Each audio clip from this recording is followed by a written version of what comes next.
Game fragment.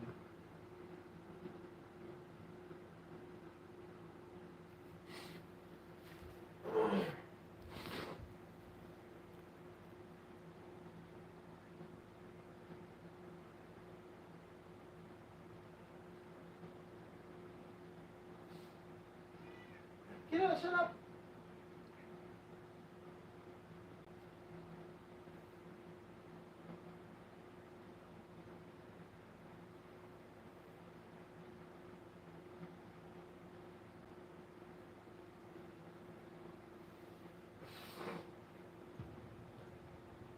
It looked like somebody was bent over and had their head in the end of the beer blind. It either heard me or smelled me. He pulled his head out and stood straight up. Are you fucking kidding me? Are you fucking kidding me? Come on. Why and how? Oh my fuck.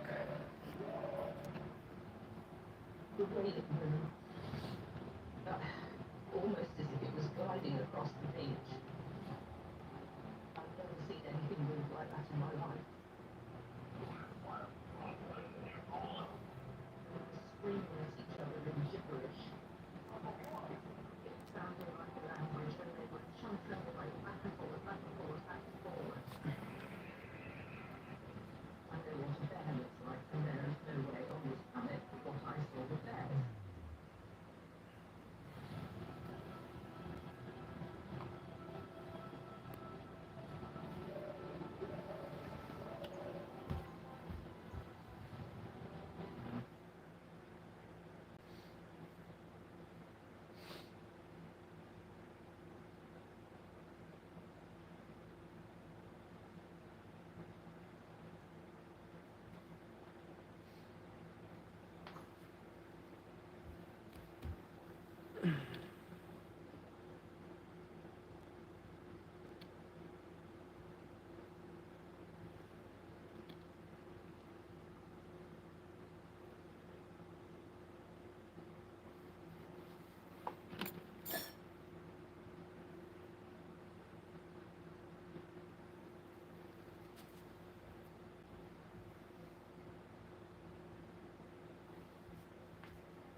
In late September of 2001, Yu-Gi-Oh! Duel Monsters began airing.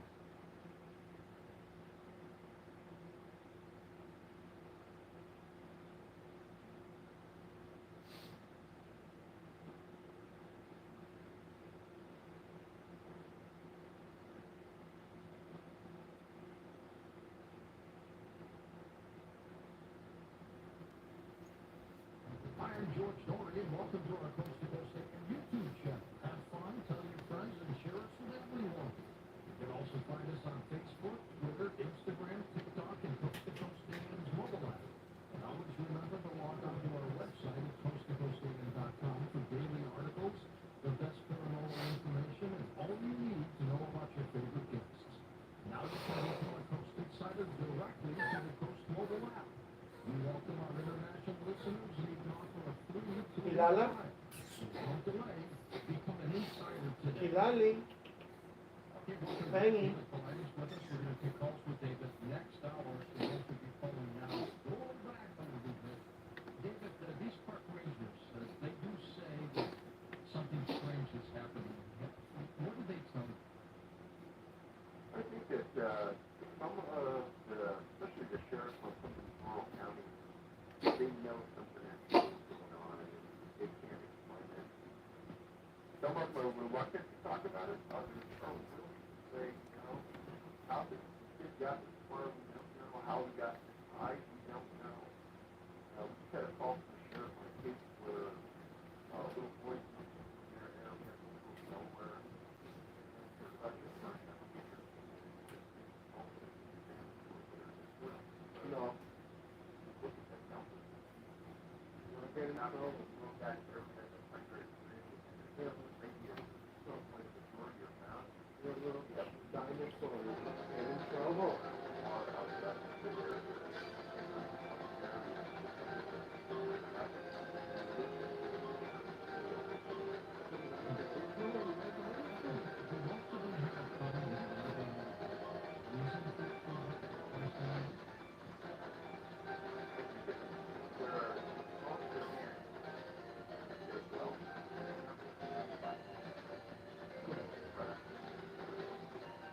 Alexa, turn it up by 2. They're under the eyes of their parents and they can't explain how they quickly got away from that. I think that the way the mind of a law enforcement person works, they're looking for an answer where they're giving them some evidence of what happened. I'm not going to ask you for the reasons because you won't tell me anything. But is there a reason you don't tell?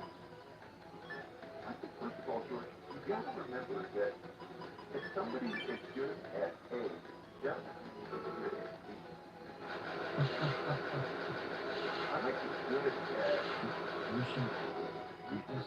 identifying profile points and gathering the minutia of the data. But Holy if you Lord. look at the list of things that people have come up with, met me with over the years, I don't know how anybody could be an expert at all these things. I mean, well, this is enormous. You hear about it every day. Good job. Are you baffled, or do you have really your own thoughts on what you think happened? No, I don't know that. Let's be serious about this. That I have thousands of friends on Facebook, and I'm pretty approachable on Facebook. I try to answer everybody that comes up. And I don't, this is the truth, I don't know anybody that's read all 5 books and knows what happened. Truthfully. You see, I keep going back from, these are my surveys.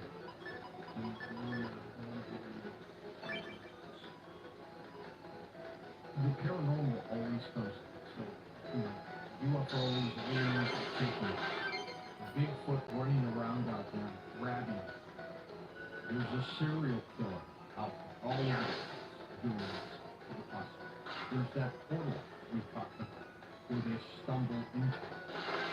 Some of them, I'm sure, wander off and they get lost and they die. That's probably a smaller percent, but that's that possibility too. So that it's all encompassing. It's just, whatever it is very real. And what I tell people too on top of that, whatever it is 100% effective. Because you can hear about people coming back and saying, wow, this almost took me, or I almost fell into this, or I saw this weird light and it almost got me. You never hear these moments. How about sex?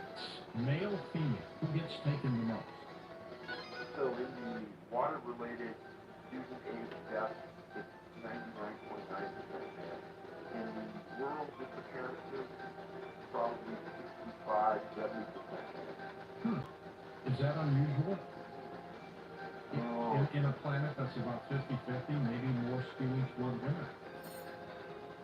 I would say that, if you went out there on the trail, or you went out there on the horses, you probably had a few more men hunters, fishers, things like that. Right. They generally, more guys will be out here. Yeah, and in those instances where there are a family setting, unfortunately with that family setting is close, you keep an eye on each other. I don't That's think pretty that there good. are as many women walking into the woods as single hunters, single fishermen, as there would be men. That city situation aside, where they're, primarily men too, in that situation, why primarily these parks? What's so unusual about the park system, or what a park is, for these people to disappear? Because is it easier for them to disappear? I would say definitely not, because the part that the most disappearance is getting our profile, this is by a long shot, it's just a national park. It's not even close. I mean, there's so many people who visit that place that once you read about it, it's stunning. And some of them, in fact, there's probably 15 of them in the last 30, 40 years that have disappeared right in the valley of the park on a trail that is used by hundreds of people every day. One of those, just a couple of years ago, a man named George Kent, PNCA, disappeared on one of the biggest trails in Yosemite, going up to the falls. He was last in line with the church group. Nobody could believe he disappeared. Nobody could understand where he went. But yet, this is the commonality with Yosemite. You don't have to be as far back as you do. People disappear right in the middle of humanity at the time. It's a very, very strange phenomenon. Just poof. Exactly. And then they follow that search up with cadaver dogs. Yeah. And they don't get out any smell in the air. So it kind of tells you that the person is dead. When they're discovered dead, are they missing anything? Body parts? Anything? Most of the time. And the vast, vast majority of the time, the cause of death is going to be hypothermia. And it is fine when the family questions that, and there's a second autopsy, in almost every incident that ruling is overturned. And it's either an unknown cause of death, or sometimes it's the secondary autopsy will say if it's pure water or found, that's very reasonable. In an era of smartphones where everybody's got them, I find this unusual as well too. Does No. anybody ever report getting a call from this lost individual saying anything? That's a very interesting scenario you bring up. And in my last book, there's probably some of the few incidents that I write about where the person is on the phone at the time of disappearance. And a couple of times, the patient's like, oh my gosh, where are you? Help. And then the person on the other end says that they hear as though the person is moving away from the phone. And then they're not found. Like they're pulled away from it? It's described as though the person is moving away from the phone. Like he dropped the phone or put it down and something is pulling him away. And other times, there's people that say that, yeah, there's one instance of Brandon Thompson in Minnesota. He was totally out of his home. His car got stuck in a road. He told his, it was along the road. He took hundreds of times going to school. He told his parents exactly where he was. They went there. The car wasn't there. He was on the phone with them, and he says, oh my gosh, the phone stopped. He had never Huh. And the car was found in an area where it's nowhere near where he was supposed to be. And his parents can't believe he's that far. Why? Have you followed this story of the diaspora pass in Russia, where campers were bizarre. I wonder if that has anything to do with some of the work you do. So I tell people to be very careful with this story because there's a couple of books written about it. One of the authors and myself have communicated about this many times. There's also a documentary that's on TV about this. And in the documentary, they show a picture of a big beast. The author of the book says this actually why. The documentary is looking at this picture. For TV, right? And he says, I went to Russia, I investigated it, took up every piece of evidence you could find, and nothing like that was any of the evidence. Now, he said, there's a lot of strangeness going on with this case. And what would cause people to run out of their tents in the middle of Right. Or claw themselves out of the tent. Yeah. So, yeah, he said there's a lot of strange things, but you gotta be really careful. There was a lot of untruth in that documentary. So I think it probably might have been at the time Soviet military came across these campers who should not have been where they were, and I think the military did something. That's like practical. Yeah, that's practical, George. Very practical in the Soviet Union. But the other part of me says, now there's something else there. So let's get back to some of the missing. Paul Fugate. He's a park ranger, friend. Yes, and Paul is the only national park ranger to ever disappear in a monument. When he was in National Monument in Arizona, Chiricahua National Monument, disappeared January 13, 1980. A 20-year ranger for the Park Service. He's kind of a rebel park ranger, but a great park ranger. He got long hair and a mustache. And the National Park Service terminated it in 1971 for his long hair and beard. And he got the ACLU involved and wanted his job back. And at the time he disappeared, the superintendent for the monument was gone until he was temporary superintendent. At 2 p.m. he told the staff that he was going to go on a routine hike up into the park and back soon. This is the only case, supposedly, in the files of the National Park where the ranger vanished and he was never found and there's no evidence that it was. Now, people that know me know that I have uncovered many things about the Park Service. And this is one of the strangest ones. They have one of their employees that leaves and disappears on a week. Arizona sheriffs are involved, Arizona Department of Public Safety is involved, FBI is involved. I got a file that's about a foot and a half thick on this. It's huge. Now, he disappears, and the Park Service decides that they're not going to give his license benefit, and his paycheck stops. Everything stops. Because they can't prove he's dead. Because they stopped almost somebody disappeared. Just Wife sued, won in court, won all his benefits back, and to this day, he's still gone. Now here's something about this case that has always bothered me. This is their file on their ranger who disappeared on video. This happened in January of 19. I asked for a case file on a 14-year-old girl who disappeared in the Three National Parks in St. Louis. And I knew about this case because she lived in the next city over in Sarasota, California. And Stacy rode in on horses with her dad, like 8 other people into the back country of Yosemite. They got off their horses. Stacy walked with a 70-year-old man over to a rock. Everybody saw him sitting on the rock. She had her camera. She told the man she was going to walk down this boulder field and walk into this lake area a couple hundred yards below. Everybody saw her walk down like tree line surrounding the lake, and she disappeared. They found her one capture of camera inside the tree area near the lake. They never found her. Now, I did a Freedom of Information Act request on the Park Service, and I get a call from one of their attorneys first asking me why I wanted the case.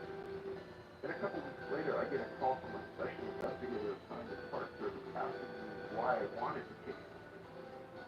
Now, this is an 81 case, and I asked the special investigator at the Park Service, has anybody looked at this case for 18 years? He said no.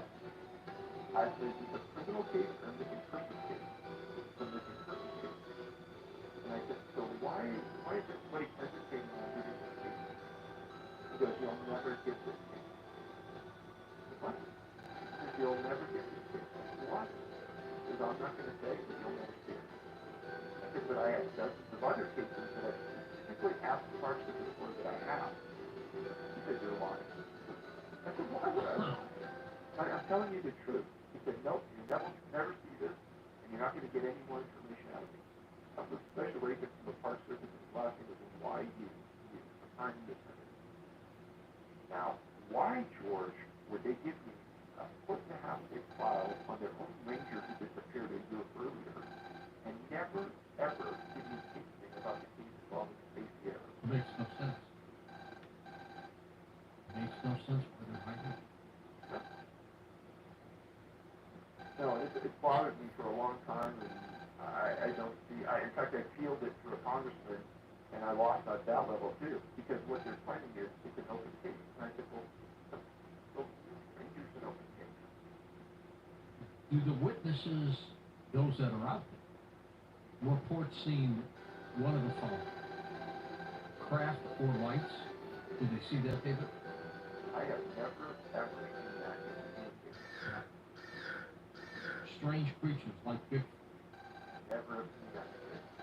Anything ghostly or some kind of mist or fog.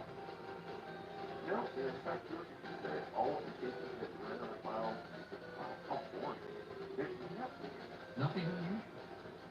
The unusual stuff is after the clothes and things like that. But in terms of how they disappear, nothing. It's not like they go into the Bermuda Triangle of parks. Well, if there is one of those, it's Yosemite, that's for sure. Yosemite, Sequoia, and Keith Canyon in that area have a lot of Lots of things, David, that we just don't understand. That science just doesn't understand. Can we assume for a moment that this planet may have these portals that somehow are connected to another dimension, another multiverse, and for some strange reason these people are going in there? And then when they come back, if they die, maybe it's exposure, I don't know what. Is that possible? Lala. But you have to understand that it's something that's very calculated. Because while a person is open to be victimized, this doesn't happen ever in front of a group. There's never a witness to it. It happens at a point where the person gets ahead of the group, behind the group, or is alone. And if there was, let's just say, I have no idea because I know nothing about this, but if there was a portal that opened up, I know these portals never open up in front of a group of 5 people. It's always one person. What if the portals are opened up on purpose? That's why I think it's calculated, whatever. And then, I mean, in the case of women and alien abductions, they talk about the, like the implanted with babies, that they take the fetus, strange things like that. You don't get any of that, do you? You know, George, I've been a blue collar investigator for 40 years. I'm very open. I keep my mind, my ears open to all of these things. I never There's no marks on the bodies, no chokes, no gunshots, no stab wounds, nothing like that. If somebody were choked with the mere hands, wouldn't something show up on the throat? Marks or something? Oh, absolutely. In fact, if you get choked and you get killed, you're highly responsible for inside the neck and the leg. That's an obvious cause of strangulation. So we're not getting any of that. Now, of some of these cases, and how many have you looked at now? We've documented about 1,600. 1,600. So, David, of the 1,600 cases that you have looked at, let me ask you some percentage. I just worked mathematically. Of the 1,600, what percent would you say died naturally? They wandered off, they got lost, and they just died because of the elements. I would say that the claim was the majority did, but again, when you go to So that makes me think that either the medical examiners don't want to release the truth, or they're not being proficient in their analysis, or they're passing on the autopsy altogether and just making a public statement about it. Maybe they're lazy. They just don't want to go through it. You know, I hate to say that, but I will tell you that there are two medical examiners I talk to Jesus all the Christ. time, and they know something strange is going on. They just said it to me. One of them contacted me proactively and talked about it. Now, when they say something strange is going on, what do they mean? Something abnormal that they don't understand. Beyond their control? Yeah. Only moment something very bizarre. I think so. I think it's been going, I mean, we've documented this back to 1752, so it's been going I on gotta for go get it. 100 years. Because that shit's annoying. Nobody spent more time out in the forest and the woods than Native Americans back in the old days. Any myths or stories about disappearances in that culture? You know, I have a couple really good friends that are Native Americans. One's a Cheyenne Arapaho Native American chief. He told me, you know, Steve, I can remember back when I was a young boy and my mom would tell me to never leave the light of the fire when we're in the woods. You stay close to the fire always. He said, you know what? I didn't quite know what she meant, and she never made any innuendos or threats, but he said, after reading your book, he goes, I probably wise advice Mom gave me. What about a serial killer? What percent of the 1,600? There might be several serial killers. I mean, the FBI says there could be 20 to 50 serial killers roaming this country right now, killing anywhere from 2 to who knows how many. So what about that possibility? Some sicko is hiding in his van in a campground, and he sees somebody go by and he goes and gets him. So I try to keep a pretty open mind about this stuff, and I think that it's possible there may be one or two out of all the hundreds of cases, but I seriously doubt. In fact, I'm positive that this could be anything that's happening on the trail. Because if it was happening, I mean, I live in Colorado, and I know that a lot of us carry guns on the trail. If he tries to do something to us, there's going to be a shootout. You got that? You know, nobody's gonna take me anywhere. I'm gonna end my life like You're going to go down in a blaze of glory, aren't you? That's right. I mean, and I know a lot of women carry guns on the trails out here too, and you just don't hear about this kind of stuff happening on the coast. Are you scared of camping and hiking since you've been doing this work? I can say that the way I handle myself and the way I go out has changed a lot. I used to go into the woods all the time by myself. I used to carry a gun all the time just because I was a police officer, but I would always carry a gun with me and I'd go out. But I can tell you that I never go out now without a personal transponder and my gun. And within the last year, I've gotten a specific type of satellite phone because it also has a transponder on it. But I can tell you that it's a very rare day I go anywhere out there alone anymore. These disappearances there, how often are they happening? More than the public realizes. I mean, just this last summer, I can count probably 10 or 12. There was almost one a week happening somewhere in North America. I mean, people can't just get lost that much. That doesn't happen, does it?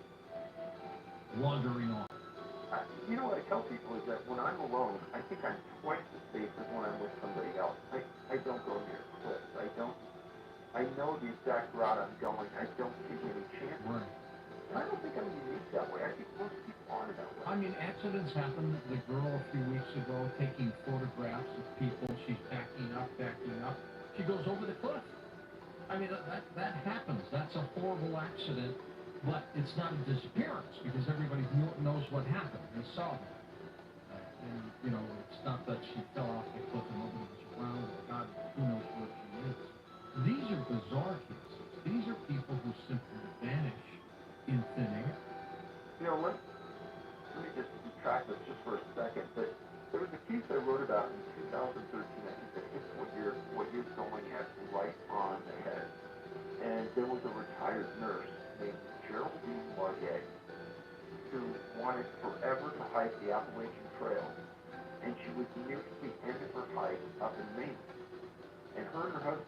married for 40 years. They met every other day. She would call him and say, hey, I'm ready to meet. He would reach for fire. Sometimes they'd spend the night. He was like her supply chain. It was like a match made in heaven. She was a super smart woman. And George, her nickname was Beach Worm. She was slowly, Methodically. exactly. Super smart lady. Well, she's hiking along this Appalachian Trail. She was visiting her husband the night before. She called him. She said, hey, we'll meet tonight. She was 1,150 miles into her trip. She disappeared. And the Maine Warden Service took over the search in 2015. And in fact, to the people who watch the show on TV about Maine Warden Service, they had a special about this disappearance. And the guys were absolutely stumped. The day she disappeared, the clouds opened up and it remained heavy for 3 days. Now, as her husband would say, my wife knew that trail. She wouldn't get off the trail. She knew where she was going. She knew exactly where it was going to be. She knew the pace she had to keep. She was altogether super smart, experienced hiker. She disappeared. And they covered an area of that trail, and they kept moving the perimeter out and out and out.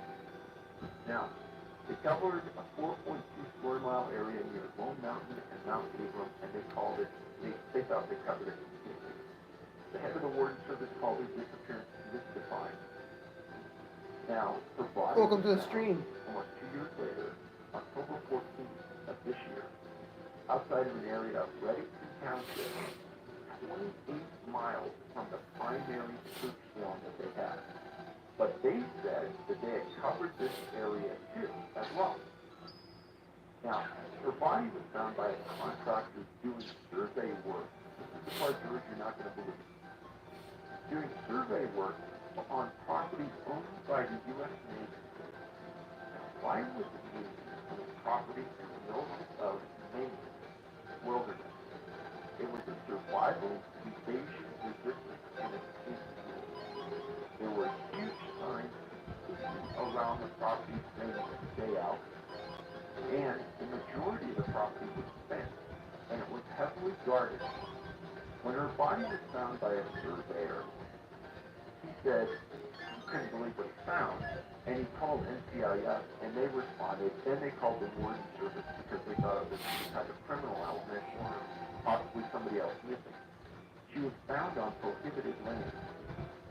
The official for the Maine Warden Service said, I don't know how she got there. I don't know why she was there. And it's completely mystifying why she was found in that location because she wouldn't have left that trail. Now, it's 2 years after she disappeared. She's essentially bones at this point. And the main medical examiners said she died from a lack of food, water, and exposure, which is a complete lie.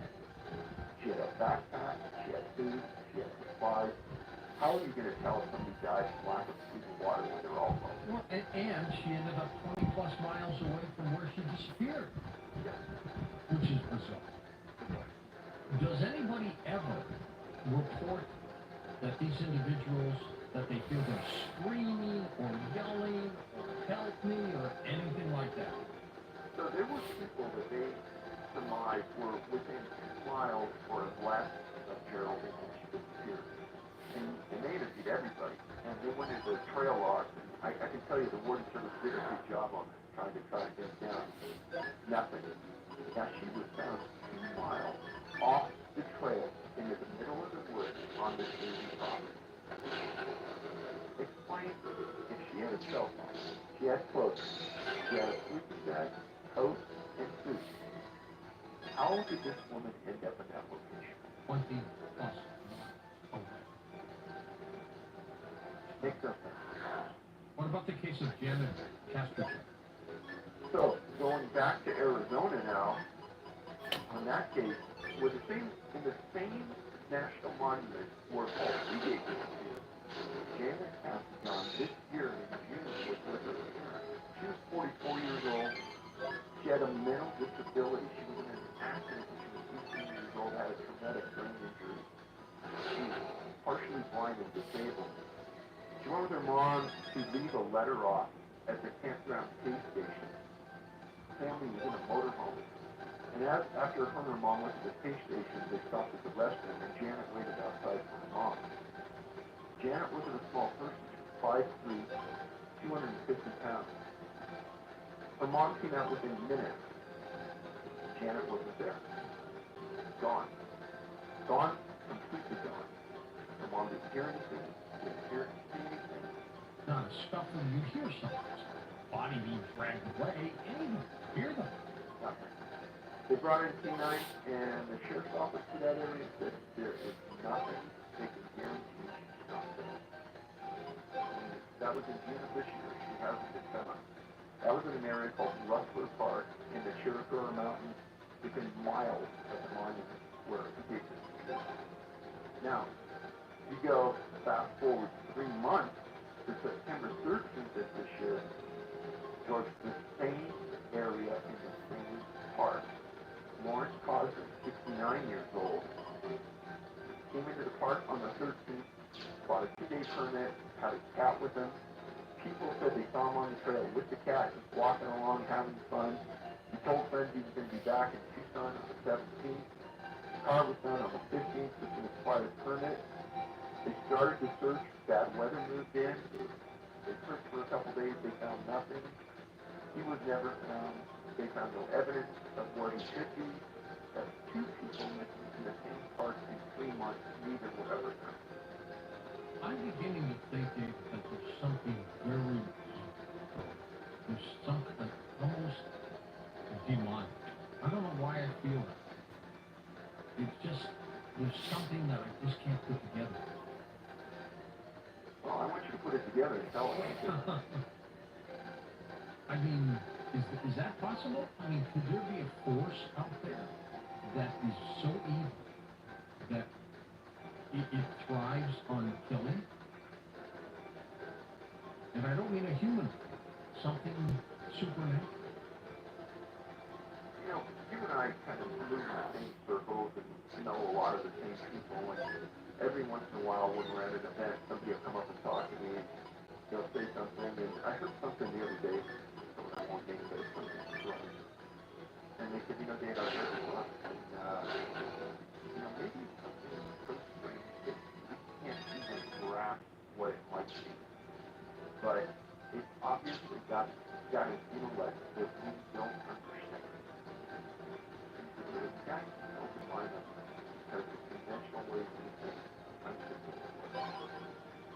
It's one of those things you hear every once in a while, and I walked around the other day and maybe I have no idea. You know, if we could, I don't know, you think satellite imaging has picked up anything about where they were?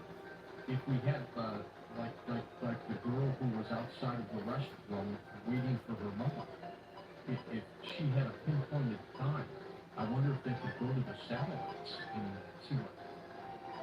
That would be an outstanding investigative tool, and we hope that the sheriff's office would have done that. I wonder if the National Security Agency would release that kind of information. It'd be a great question, but doubtful, I would say. I wonder what they would say. And you know what's frightening is picturing these individuals. Regardless of what hell they went through, something horrible happened. Can you imagine what they went through going through that moment? Oh, that's chilling. You know, George, listen, I try not to think about that, but being a parent, I do think about all that the parents have gone through, all of these people who they don't have to think of, but they're gone. And I personally can't think of anything worse than a parent not knowing what's going on. Psychics, remote viewers, have they been called in on here? Interesting. There is one of the most world-famous remote viewers you can imagine. And I put him onto a specific case. He is so disappointed that he really almost disappointed. I called him to apologize. Do we know who he is? I know he is. We know. Oh, yeah. And to make a long story short, I called him 6 different times, weeks And even if he wasn't interested, or still scattered in his thoughts that it wasn't what he was doing because he was getting What's this? Should we guess who it is? no. Now, you won't tell me anyway. I know you. Currently, there is no centralized registry or database for persons who have gone missing in our national parks and forests or on the Bureau of Land Management lands. If search and rescue parties are unable to locate the missing, no records are required to be kept by our government about the missing person, case, or the circumstances surrounding the event. Now, as you know, we have talked quite a bit about people missing, disappearing from parks and forests. And up next, David Politis joins us again, author of Missing 411, Two Different Versions. He will tell us about a campaign to hopefully get a database going. One of the things that we did tonight is we released a video we did on a disappearance this year. It's on our site right now. You can look at it under the YouTube section. It involved a Dr. James McGrogan from Indiana. And Dr. McGrogan came out to Vail, Colorado with a few other physician friends in March of this year. And they were going to climb a mountain with the use of skis, mountain climbing boots, etc. And on the way up that mountain, that happened a number of times. He paused with his friends and he said, "Hey, I'm going to go up ahead, you guys rest." And he started to go off the trail. It's just a normal hiking trail at this point. And when the people got to the next point, he wasn't there. Well, they went to the following point, he wasn't there. And at that point, they went back down the mountain. They reported to Vail 60 Services that he was missing. And that started a 5-day search for him. And McGrogan was a marathon runner. And there's two things that we've keyed on in the last 3 years. There's an abnormal amount of missing intellectuals. I'm talking about very highly educated physicians fall into that. Okay. Second one is, for some reason, there's an abnormal amount of marathon runners or triathletes that have disappeared in that same last 3 years in the mountains. And McGrogan was one of these guys that never gave up. He had that kind of attitude everybody said. Well, he was going up to what's called Straddle Creek Trailhead, and he was trying to get to a place called Iceland Tug. It's really a house that's up there about 10,000 feet. When the guys got there, he wasn't there. Again, a big search for 5 days, and they find nothing. And there were probably over 80 different helicopter overflights to this area over about an 18 square mile region. Search and rescue went in there on foot. They didn't find any unusual tracks leaving that main trail. And at 8 to 10,000 feet, there's a lot of snow up there. And they didn't find anything. Until at that 5-day period, they called the search off. Now, McGrogan was one of these guys that came equipped for anything. He was always ready. For anything. Always ready. He had a cell phone with a backup battery. He had GPS with a backup battery. He had what's called a split keyboard. And it's a snowboard that breaks in half and you can put them on like cross-country skis with sleeves. He had a shovel, he had a probe, he had an avalanche beacon, he had food, water, and medical supplies. And we found this out interviewing the people that rented him the equipment. This is all on that video that's online. So this doctor was not reckless at all. No, and to keep that short, he was a PR physician, so he was somebody that was used to making quick decisions, logical decisions, informed decisions.